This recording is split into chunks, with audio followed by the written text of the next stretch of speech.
Get in, nerds. We are playing Victoria 3. We are in a war with Italy and the United States. This is probably going to be the last episode of the Russia run, so we're kind of in the place where we are. But we'll see if we can gank a couple more countries into our power block as things go along. Oh my goodness, what is this? A Nigerian proletarian revolt. All right, here's the war with the United States kicking off. So how are things going? Got a battle. We are winning over here. We are winning over here. We are winning over here. We are winning in... We're not all winning in the Pyrenees, although we're winning some in the Pyrenees. So I'm feeling pretty good overall. Spain, you rivaled me, I rivaled you. That is what it is. Alright, Pacific Fleet needs to go to the Central Mediterranean to shoot at the Italian Navy there. Let's see. We're still building stuff up.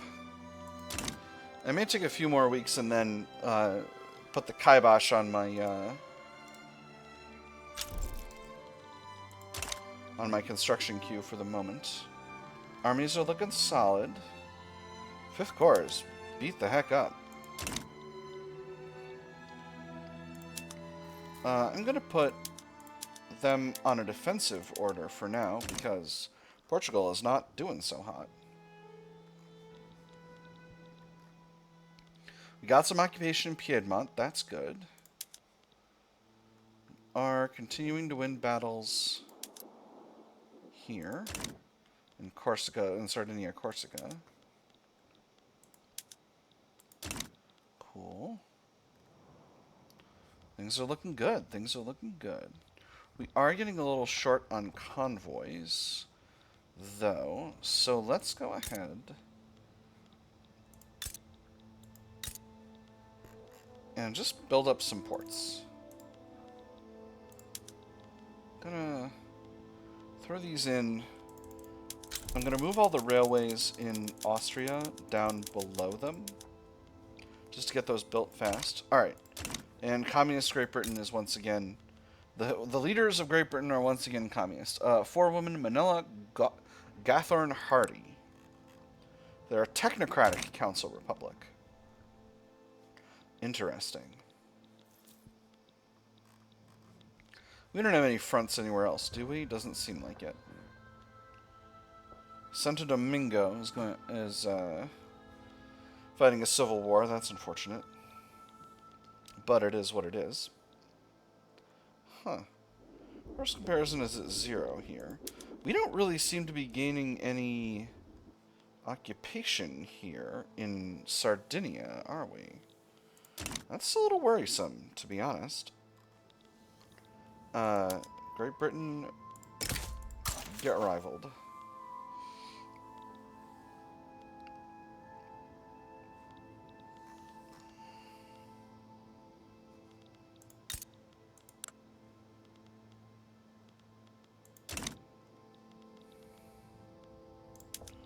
Alright, Magunda now, that can go. Siak, that can go. And Santo Domingo, that can go. And the Hedge, that can go. I'm not going to get involved in those diplomatic plays in small countries. I don't think it's useful for me to do. Oh, excellent. We took over Sardinia. Beautiful. That's just beautiful. And all of our units are going to the Pyrenees. I think it's more valuable for us to have more units in Italy, personally. So we'll move the Guard Corps over there.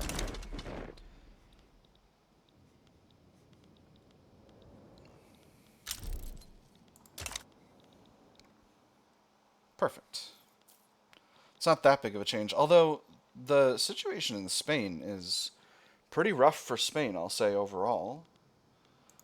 Okay, soundtrack. Let's get going here. Let's see. There's an uprising in Sawana against Aranya, which I will ignore. Again, if we can push Italy out of this war, that'll be a great time, because then I will be able to get piles of cash. France is losing war support slowly. America's losing war support actually much faster than France. Mostly it appears because they've taken more casualties and keep losing battles. Yeah, wow, look at that. Look at that ratio. America on their side has lost almost twice as many troops as ours. That's pretty excellent. And I'm gonna tell you what, that's the power of mechanized infantry right there. That's why we like mechanized infantry so much. It's because they take so many fewer casualties. It's absolutely bananas, frankly. Ooh, we are going forward in Spain. Toledo's still the capital over here? Yes, it is. And is it still our strategic objective? Not yet. It can be.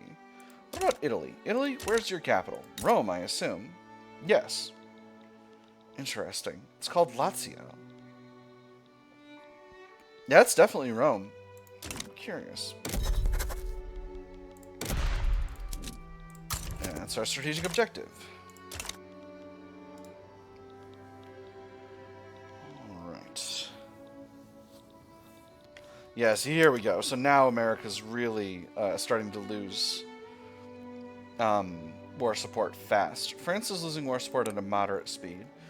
Our war support is looking really solid. We're at about the same place France is. But France has war support protection. And there's chemical warfare. Excellent. So now we'll knock out the end of the production techs. I'm going to get dough rollers. That's nice. We'll get oil turbine. Get mechanized... No, we're going to get mechanized farming first.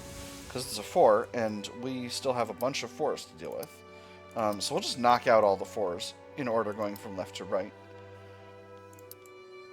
And then we'll do level 5s after. A communist revolt in Iraq. I might actually get involved in that. I've got a number of small armies over here that I could potentially send to deal with that situation. I probably shall, in fact. Damn, Britain's taken over a lot of Egypt. I kind of hadn't noticed that that was happening. Probably should pay more attention. Oil and Houseland. This place seems most effective. Got a rubber rush event instead. Not sure what that's about. Something going on in Belangan. That's an Indonesia issue. Now. Iraq.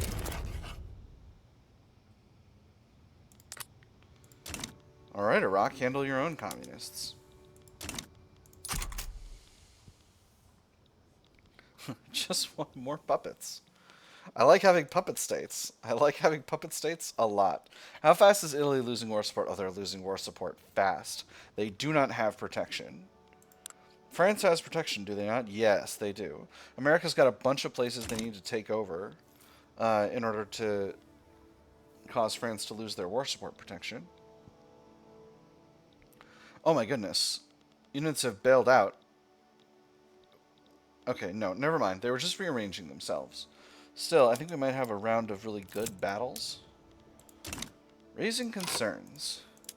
The damnable concerns. Gentry Assembly expressing their concerns about government decisions clearly fair. You asked for this, Gentry Assembly.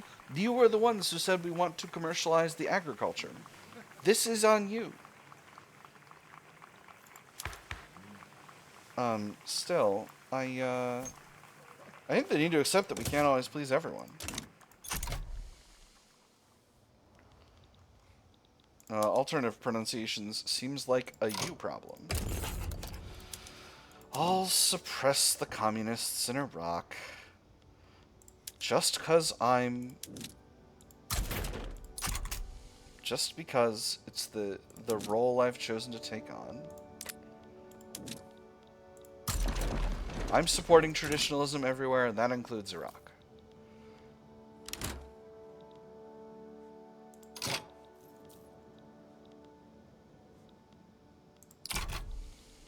There was a front that was undefended for a second. It's gone now. Alright, and we are near the bottom of our construction queue. So hopefully... So let me see, how much are we actually spending on the construction goods? Wow, really a lot. Like, 500,000 a week. Magundo now wants... this will cost us... No, thank you. I can't... I'm already low on influence. I can't afford to be investing in more people now than I ever was before.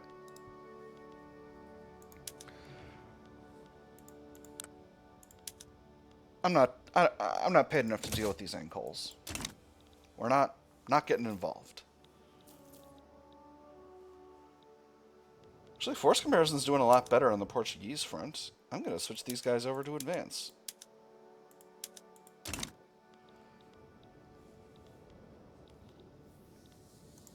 Alright, so America has flipped over to being at negative war support now, so I think they will potentially be open to a deal, but obviously we're winning, so we're winning real bad, and we can definitely achieve capitulation over Italy and Spain.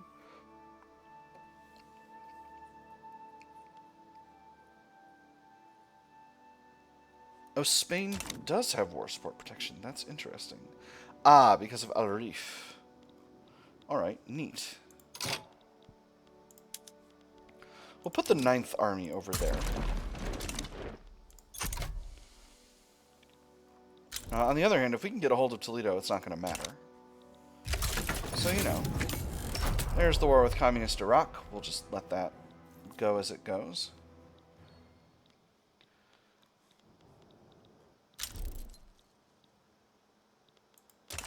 Force comparisons here in Italy are going absolutely wild, but we are holding Lazio now, which gives us... British Republic declared a rivalry. I forgot you weren't my rival already, British Republic. I must say, I am not impressed. Not impressed in the least. The least! Oh my goodness, it's about to be the end of the game. Gotta pay attention to that stuff. Yeah, because the end of the game is at the beginning of 1936, isn't it? Not the end. I may have miscalculated on that front. There's a bunch more things going on, though. An aristocratic revolt in Shandong, for one thing, which I definitely need to attend to. There's a front in the Philippines. I hadn't even realized. So we'll probably go a little bit past the end screen, because this episode's only gone on like 10 minutes so far. So we'll keep an eye out. All right. So communist Kutai. Will you give me something if I help Kutai? No. Okay. And Switzerland is having a communist revolt. Bavaria is helping. Let me see. Do I have access? I do. That's the communist side, though. So I can't really get involved. And what is Switzerland? Switzerland? An absolute monarchy. How strange. King Emmanuel Cognac. Neat. Nevertheless, I don't feel I have anything to offer this diplomatic play. So let's do our little appraisal, since we're about to come up on the end screen. I think this run has gone really well. We have built an absolutely massive power block. Just massive. And, you know, frankly, if we were going to go on a little bit longer, we would be about to get bigger. I'll still finish out this war, because it's a war, and that's fun. But, look at all this. We've got most of China. We got all of Russia, a ton of the Middle East. We got Ireland. We got some bits in Africa. We got Australia in there.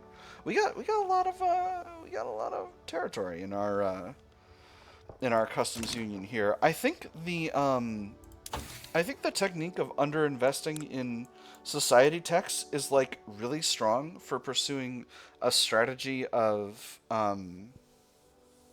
traditionalist, autocratic, and regressive politics. I think underinvesting in these areas, in this, basically holds up the sort of general liberalization process that characterizes the period really in a kind of extreme way. If you just never invest in this stuff, like we only just got pan-nationalism in, I think, last session, and we're still like we only just got socialism, we only just got anarchism. It's pretty complicated. But I think that might be a strong technique. We didn't end up getting Bengal into our customs union, but they are our friends, and we do have trade ties. So yeah, I'm feeling really solidly about where we built, especially the fact that we got all of Scandinavia. We got our revenge on them for sneakily grabbing a bunch of provinces from Finland, 50 years ago. My revenge against Scandinavia arc has concluded. We got Austria as a dominion, which is huge for me. We balkanized the Ottoman Empire. We united the Balkans, kind of. We got Japan as our protectorate, and Korea, and most of China. Again, this whole network of is all our vassals. Tuva, this is Uyghurstan, I think. We got the Heavenly Kingdom and Shandong and all these other, and Shanxi, all of these places. The only real holdout is Hunan. And we got Dainam as well, and we're working on getting Burma. So I'm feeling overall like we had a very successful run. Obviously, we did some ahistorical bits involving colonizing Africa and whatnot. That clearly that didn't happen in history, but overall it's been good. Overall, it's been good. We didn't completely prevent the formation of a North German Federation, but we did. Oh, right, there is a front in China that I need to pay attention to. That'll be fine. That'll be fine. I know there's 2 fronts. I think I only need to protect one of them. Dang. A blunder. Beautiful. Alright, so Italy has bailed out of the war. That means we need to go after those fronts in Spain. Although, actually, I'm not sure we necessarily need to, just on account of Spain has had its capital conquered at this point. And its war support's pretty low. Oh my goodness, the French did it again. They managed to get to DC. They managed to get to DC and sit there. That's so funny. They're getting 250 battalions of Russian mechanized infantry. Stat! Almost done with our construction queue here.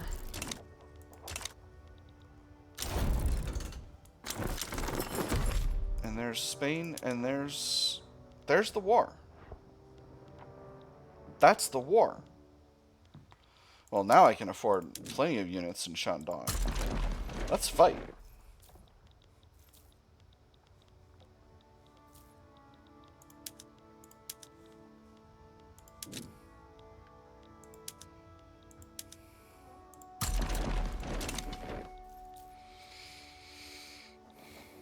Still costing us some cash, but and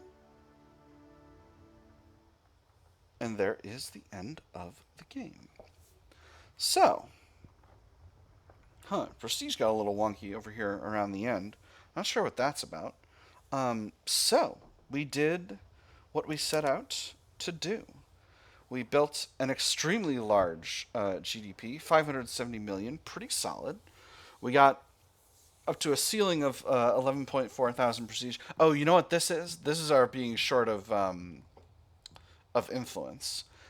Standard of living, we didn't get very high at all, but that's always difficult. We pursued a strategy of autocracy and general alignment with the whole sort of notion of keeping things the same. So standard of living didn't go up that much. We didn't invest too deeply in having a fully modernized economy, and that's basically what we would expect.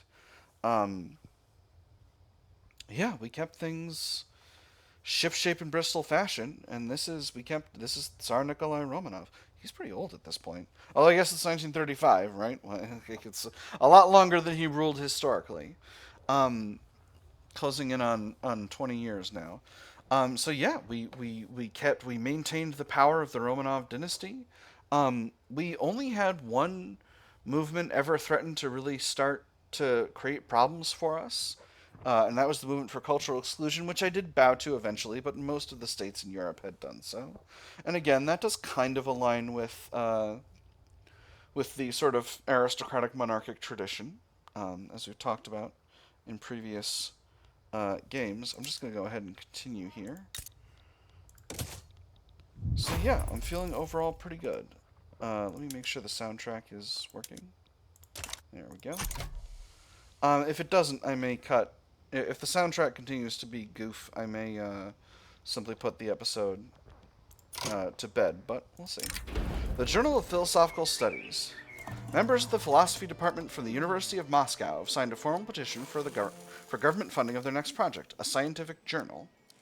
With the foundation of our philosophical studies, we welcome a new era in the scrutiny of the mind, an era of rigorous research and serious experimentation, an era of scientific collaboration among our foreign colleagues, a safe haven in which all investigations pertaining to this topic can be shared.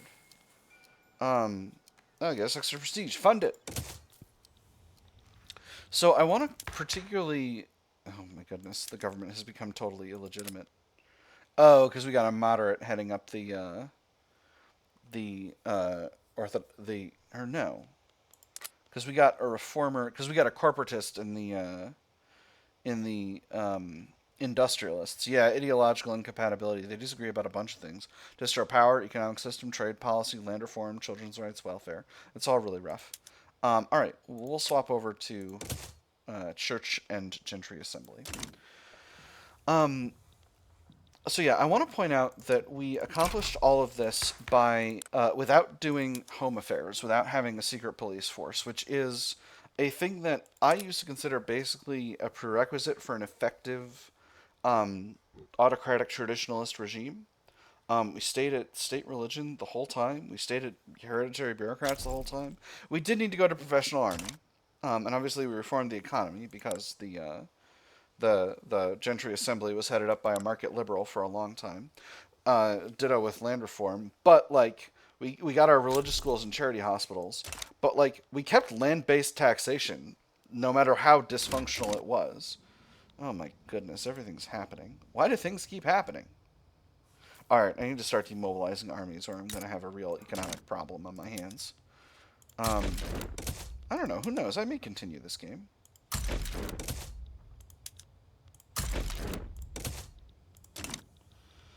Let's see. Here's Third Corps' a stonkin' thick army. They can help out in Manchuria for sure. And we'll send one of the coastal defense forces as well for the other side.